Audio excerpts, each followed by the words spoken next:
লাহোরে সিরিজের প্রথম টি-20তে বাংলাদেশ বোলারদের বাজে পারফরমেন্স। পাকিস্তানের সংগ্রহ 201 রান, বিশাল টার্গেট তাড়ায় ব্যাটিং বিপর্যয়ে সফলতরা। আরব আমিরাতের পর পাকিস্তানেও হারের বৃত্তে ঘুরপাক খাচ্ছে বাংলাদেশ ক্রিকেট দল। লাহোরে সিরিজের প্রথম টি-20তে পাকিস্তানের বিপক্ষে 37 রানে হেরেছে টাইগাররা। শুরুতে ব্যাট করে 201 রান করে স্বাগতিকরা।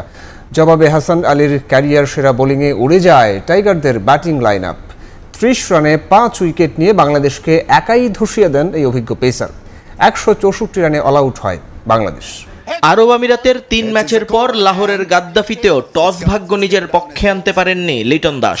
তবে স্বাগতিকরা শুরুতে ব্যাটিং নেয় কিছুটা হাফ ছেড়ে বাঁচেন তিনি, কারণ বোলিং করাটাই যে ছিল টাইগারদের টার্গেট।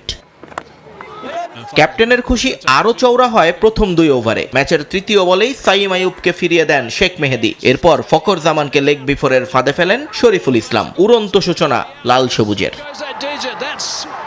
কিন্তু উঠতে থাকা বাংলাদেশকে মাটিতে নামিয়ে আনেন সালমান আলী আগা এবং মোহাম্মদ হারিস। গাদ্দাফিতে 4 ছক্কার ফুল ঝুরি ছোটানে দুজন। পাওয়ার প্লেতে আসে 52 রান। তবে সপ্তম ওভারেই বিদায় নেন হারিস। তানজিদ তামিমের হাতে ক্যাচ দেন তানজিম সাকিবের বলে।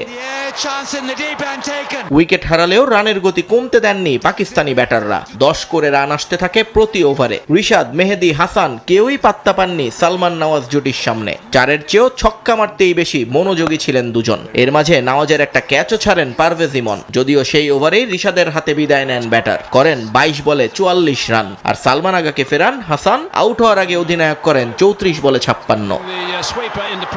পরে খুশদিলকে বিদায় করে পাকিস্তানের বিপদ বাড়ান শামীম পাটোয়ারি। কিন্তু শাদাব খান ছিলেন মারমুখী। ফাহিম আশরাফের সঙ্গে জুটি বেঁধে দলের রান নিয়ে যান বাংলাদেশের আয়ত্তের বাইরে। শেষ ওভারে যখন আউট হন, ব্যক্তিগত স্কোর ছিল 25 বলে 48 আর দলীয় 201। জবাব দিতে নেমে তানজিদ তামিমের ব্যাটে স্বপ্ন দেখা শুরু লাল সবুজের। কিন্তু অন্য পাশে পারভেজ ইমন নিষ্প্রভ। একবার জীবন পেয়েও আউট 4 রানে। পরে হাসান আলীর উপর চড়াও হতে গিয়ে বোকা বনে যান তানজিদ তামিম। 2 বাউন্ডারির পর তৃতীয় অ্যাটেম্পটে বোল্ড। দলের রান বাড়ানোর দায়িত্ব নেন লিটন দাস। হৃদয়ের ধীরস্থির ব্যাটিংয়ে বিরক্ত হয়েই হয়তো অতি আক্রমণাত্মক হয়ে যান ক্যাপ্টেন। শাদাব খানকে 1 ছক্কা মারার পর আবারও এসেছিলেন ডাউন দ্য উইকেট। তবে সিদ্ধান্ত বদলে স্লাইস করতে গিয়ে আটকা পড়েন পয়েন্টে। পরে খুশদিল শাহর বলে এলবিডব্লিউ তৌহিদ হৃদয় আর বোকার মতো আগা সালমানের বলে স্ট্যাম্পিং শামীম। রিশাদ ফেরেন 4 রানে। একপাশে চেষ্টা করেছেন জাকের আলী, কিন্তু 20 বলে 36 করে বিদায় নেন তিনিও। আমিরাতের পর পাকিস্তানেও হারের বৃত্তে আটকে রইল বাংলাদেশ।